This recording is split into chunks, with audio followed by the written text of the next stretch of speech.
Hello guys and welcome back to the channel. Now today I'm going to be ranking every £100 million signing in football. Now there have been quite a few over the last 13 years, spanning from the Premier League to La Liga to Ligue 1. And today I'm going to go rank them all from worst to best. We have different categories, so we have too early to tell, major flops, had their moments, major success, and then the top, the creme of the crop. Alright, so the first category is the ones that are too early to tell. Now, obviously, the easiest one to stay here is Elliot Anderson, Morgan Rogers. Is obviously because they've just transferred this window. We haven't seen them play a professional game yet for their new clubs.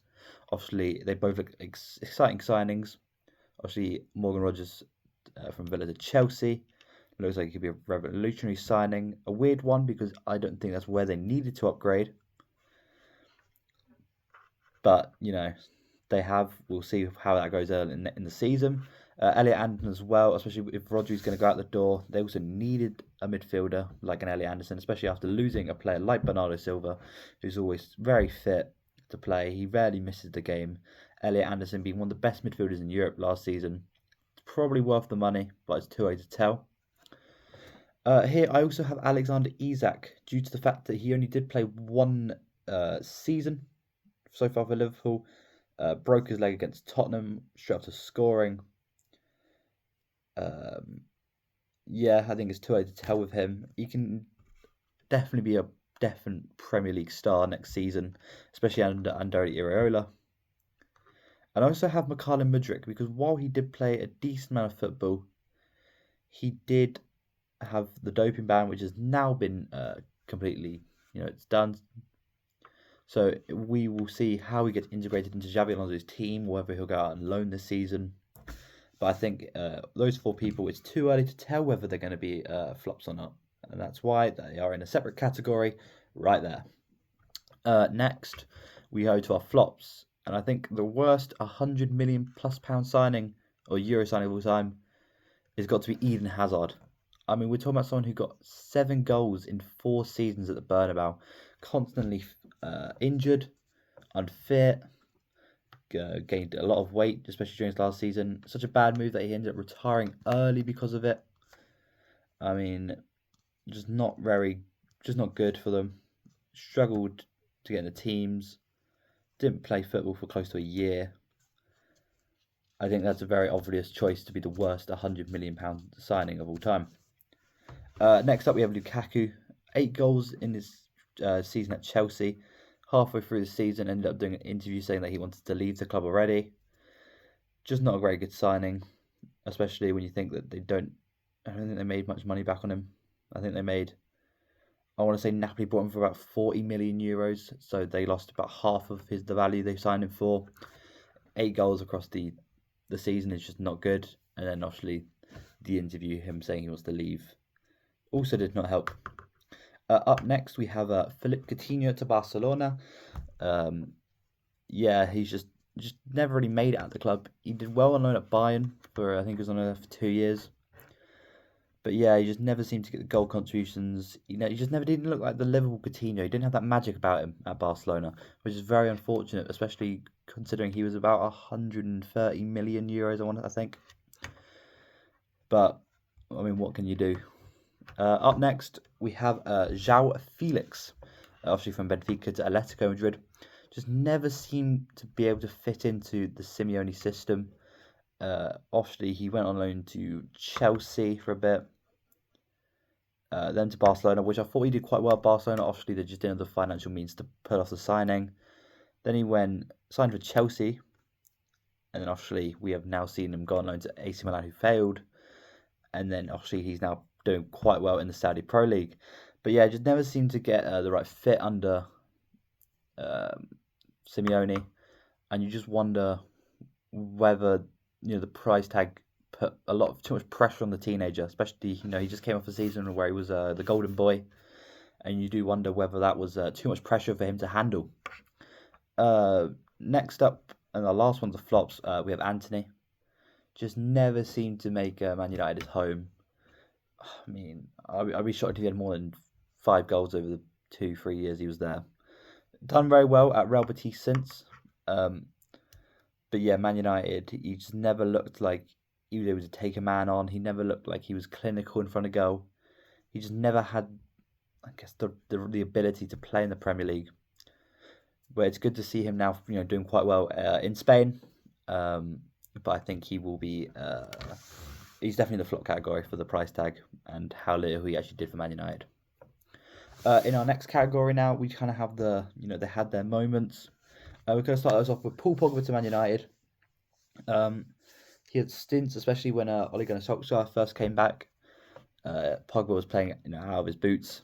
But we just never really saw the Juventus Pogba there. He was always struggling with injury problems, fitness problems. He just could never seem to find the form long enough to have a great season. And it's, whether, going back to your boy club, being that price tag could put so much pressure on him. But he just never seemed to be able to be the Pogba at Juventus that, we all wanted to see at United. Next up, we have Ousmane Dembélé to Barcelona. Now, I don't think he was as bad as some people say. Yes, was he never fit? Pretty much. But when he was fit, he was great for Barcelona. Very good with the goal contributions. Very good when he played. But he just could never find a fitness in that Barcelona team, which was really unfortunate for him. Obviously, we've now seen him go to PSG, where he's now become, Ballon d'Or winner. Probably the favourite for the award again, if not Kane or Yamal. We're looking at one of the best players in the world right now. And unfortunately, he just could not find that form at Barcelona. But I think he did well enough for Barcelona to not have himself in a flop category. And I think just in the middle is where you want him to be. Next up, we have Griezmann. Same kind of thing-ish. I thought he did all right at Barcelona. Never really found form. Obviously, went back to Atletico Madrid quite quickly. I don't really know. I think Barcelona were just struggling during this time where they signed him, and I think that kind of affected Griezmann because you kind of see as soon as you put him back in a stable Atletico Madrid side, he's playing out his boots. He's playing Champions League semi-finals. I just don't think the Barcelona was in the state. This is one we're playing like, they're playing Martin Brantway. They're playing Luke de Jong. There's just nothing you can really. If the team won't help you, you can't really help the team out in his situation. We also have Florian Wirtz in this category. Now, I think Wirtz did have quite a poor season for Liverpool. Obviously, for a lot of these players, you would have thought maybe he would have been a flop or too early to call. But I think he played very well if you're not looking at the stats. I think, his chances created was great. He was able just to pass the ball around, and I think he was quite unfortunate to not get more goal contributions. I thought every time I watched him play, he was quite impressive, especially for the first half of that season. I thought, he was never the main man because he wasn't getting the goals, but he was probably one of the best players on the pitch every single game that he played. Very impressive for him, and I think that's why I've put him in this category. Now, the next two I have early successes, and these are both Chelsea midfielders of Enzo Fernandez and Caicedo. Now, Enzo Fernandez, obviously, after a great World Cup win with Argentina, he went to Chelsea for about 120 million euros, which was a Premier League record for the time. Since then, he's won the Conference League, he's done the Club World Cup. I don't think Chelsea's won anything else under him. But yeah, no, he's done well. He's very good with his goal contributions. He can always find a goal from outside the box. He can always get an assist from somewhere. He's very good with set pieces. He doesn't really run the game, but he's very good at just finding the spaces. He's very good at finding good passes. And I think for right now, he's been a good success for Chelsea. Obviously, we've seen him linked to Real Madrid and Man City. So we wonder whether he will move on. But I think at Chelsea, he's been good. And I think there can be a lot more success to come if he was to stay. Now we also have Caicedo.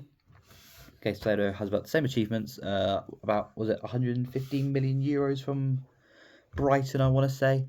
Obviously he didn't really start off great at Chelsea in the 23-24 season when they had Poch. But at the end of the season, he was one of the best midfielders in the league, I thought. And since then, he's just leveled his game. You know, he's constantly giving you a 7 out of 10 match performance.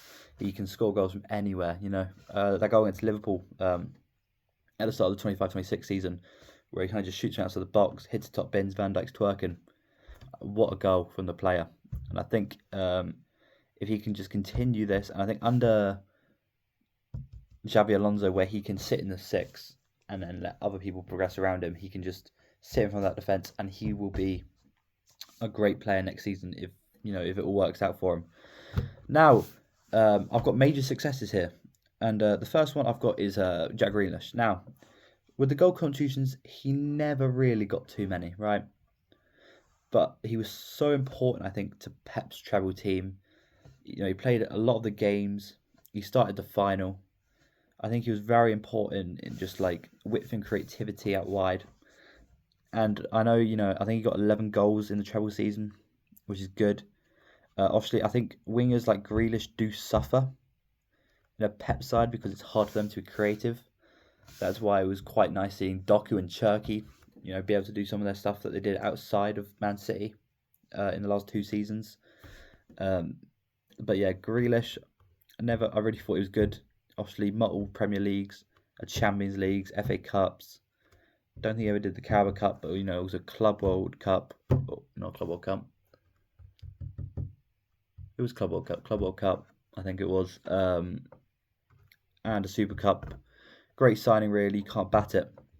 Now, up next, might be a controversial one. I've got Neymar. Now, I don't think... obviously, he could be higher, he could be lower. It depends how you look at it, Was he PSG's main man for many years? Yep. Was he great for PSG? Absolutely. One of the best players in the world at PSG. Did he have injury problems? Yes. Did he complete his mission and what he should have done of winning the Ballon d'Or at PSG, winning the Champions League at PSG? No. So I think that's where people decide if Neymar was a good signing or not, because of the fact that he didn't win the Champions League at PSG. Obviously being the most expensive signing of all time, 222 million euros. Changed the market forever and how you look at player prices. And I think he was a major success. I think he had 200 goal contributions. Obviously won the league most seasons he was out there. Champions League final. Just unfortunately, you could have him higher if he was able to win that UCL, or maybe he wasn't as injured. He would be great. Our last major success for the video, we have Kylian Mbappe. Now, once again, he became the best player in the world at PSG. He was scoring for fun. He always won the Golden Boot pretty much. He was always close up there with the top assisters. He's just great to watch. I think 180 million for the player they got out of him was great. Once again, though, you kind of look at it as 180 million. Didn't get the UCL out of him, and as soon as he goes, you're doing back-to-back Champions Leagues. But I think 180 mil, best player in the world. I think they got 6 seasons out of him, I want to say. I think he was 180 mil, best player in the world. I think that's a major success. Now we are in the top 4 for the final. Number 4, I've got Declan Rice. Now, he was brought in for Arsenal for about 105 million euros from West Ham. And he's done what he's needed to do, right? They brought him in after the 22-23 season where they just missed out on the Premier League title. And we're like, Rice, we need you to sit in there, be the 6, be the 8, and get us to the next level. And after a few seasons, Arsenal have finally been able to do that. Rice was probably their player of the season last season. Obviously, we know how important he's been for Arsenal over the last 3 seasons. The free kicks against Real Madrid for one of them. Just constantly, he's having a 7 out of 10 game. Even if he looks like he's on a quiet game, and you look back on it, he's made major tackles. He's done runs up, he's done balls up the pitch. And I think for 105 million euros, I think right now he is the 4th best signing all time when it comes to being above the 100 million price tag. 3rd place, I've got Ronaldo to Juventus. 3 years, 2 titles, 101 goals. I mean, the best player in the world, probably for a bit of it. Obviously, you can compete with Messi. I think I would have had him maybe a bit higher, is if he was able to bring the Champions League back to Turin. But I just think the goal contributions, the fact they won 2 titles out there, he was always the best player. I think he had more goals than games for Juventus, which is an impressive stat in itself. I think 100 million, I think it's just a good price for what they got. 3 years. What more can you say, really? It's Ronaldo. Now, the top two. Second place, I got Jude Bellingham to Real Madrid. We're talking about someone he was Mr. Clutch in that first season at Real Madrid. 23 goals, a Champions League, a La Liga. They won is it the Supercopa or the Copa de España? Either one of them. Yeah, 23 goals. I mean, this guy scored late minutes against. He scored late minutes against Barcelona. Pretty sure he didn't against Atleti. I remember he scored a 95th minute against Union Berlin. He did Napoli in a 3-2 game. I remember they had. He was Mr. Clutch that season, and Real Madrid without him that season. Are they the same team? I'm pretty sure, if I remember correctly, an assist in the Champions League final as well for either Carvajal, Vinicius. I mean, this guy, what a player. I mean, obviously, he hasn't exactly topped his first season at Madrid in the last 2 years. Madrid also haven't been the best in the last 2 years. Obviously, no trophies in the last 2 years. But I think Bellingham, second place, 103 million euros, I think it was. I think what a signing he was. Now, finally, the best £100 million signing is the first ever £100 million signing. Gareth Bale to Real Madrid. Over 100 goal contributions, 5 Champions Leagues, a brace in the Champions League final. I mean, this guy's goal catalogue at Real Madrid was insane. The bicycle kick, when he's run off the pitch and got the ball before the defender has. I mean, this guy was special at Real Madrid. Obviously, a part of one of the best front threes in the history of football, with Bale, Benzema, Ronaldo, BBC. I mean, what a front three they had. Successes, 2 La Ligas, I think it was. I could be wrong with that one. But yeah, 5 Champions Leagues. You can't go against it. And for right now, for what he's done for the club, I think he is the best £100 million signing of all time. But that's it for today. Please like, share, comment your opinion on if you think I got any of these wrong, or you agree with it. And I'll see you guys next time.